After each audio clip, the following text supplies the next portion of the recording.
और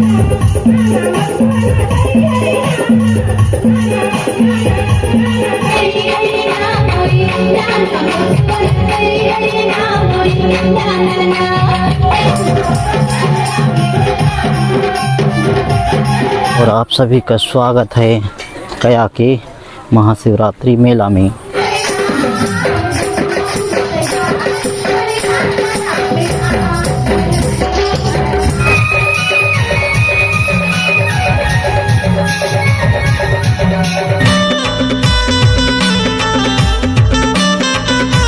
नमस्ते, जय जोहार। मैं हूं अजय। स्वागत है आपका एक और नए ब्लॉग में छत्तीसगढ़ के रायगढ़ जिला के घरघोड़ा ब्लॉक से।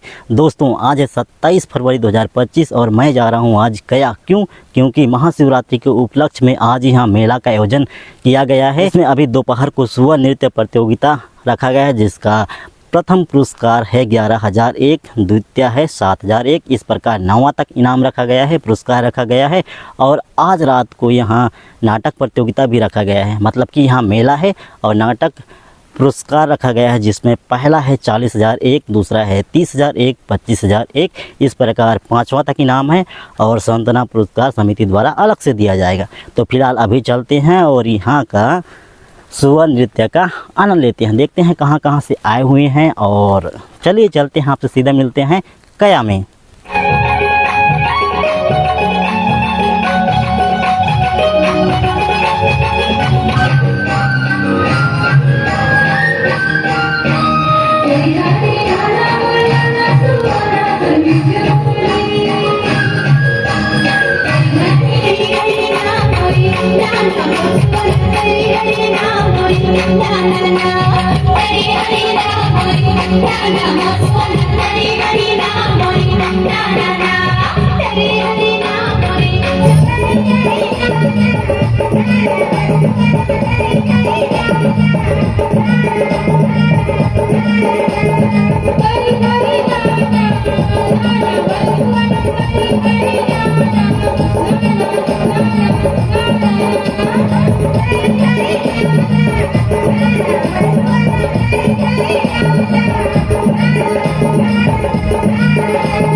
Thank you.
Thank you.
बोले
तो दोस्तों मैं दोपहर को सुबह देखने आया था और सुबह देखते देखते हो गया अंधेरा और अभी मेला भी देख के चलते हैं। कुछ सामान ख़रीदना है मेरे को खाने पीने का, उसके बाद चलते हैं घर।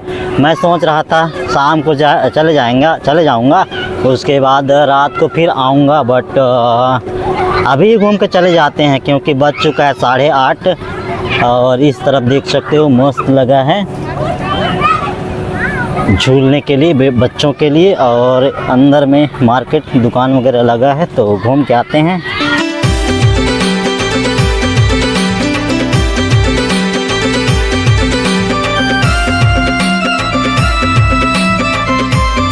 और आप सभी का स्वागत है गया के महाशिवरात्रि मेला में। पूरा खाली है अभी क्योंकि ज़्यादा रात ही नहीं हुआ है ब्रो। इस वाला गली में चलते हैं, इस तरफ तो मिठाई ही मिठाई है। पूरा कया गांव में ऐसे ही दुकान भरा हुआ है। उधर से भी घूम के आया, उधर भी मस्त लगा है, और ये वाला गली में भी।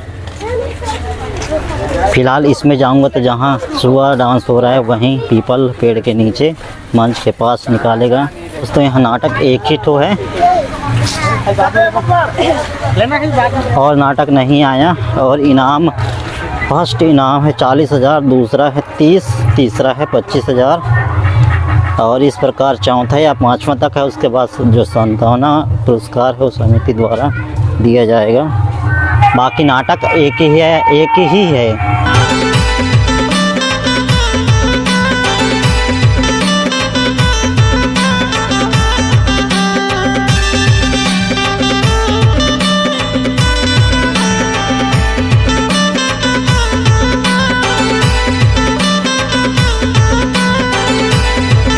और इधर मंच के पास पीपल पेड़ के पास हो रहा है सुआ नृत्य। ये वाला लास्ट है, उसके बाद ख़त्म हो जाएगा।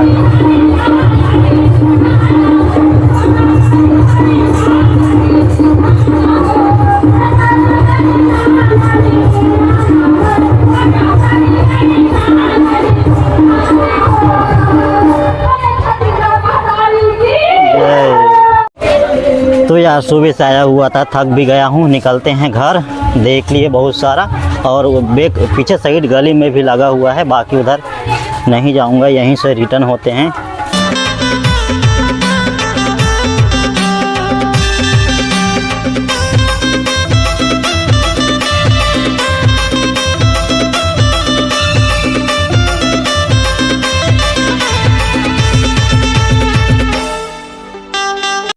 तो फिलहाल खाली मार्केट को, खाली मेला को देख के निकलते हैं ब्रो, क्योंकि अंधेरा हो चुका है, रात हो चुका है, और देखते देखते थक भी गए ना। तो दोस्तों कया से निकलते हैं। यहाँ का वीडियो आपको कैसा लगा कमेंट पे ज़रूर बताइएगा। मिलते हैं आपसे अगले वीडियो में, तब तक के लिए बाय बाय।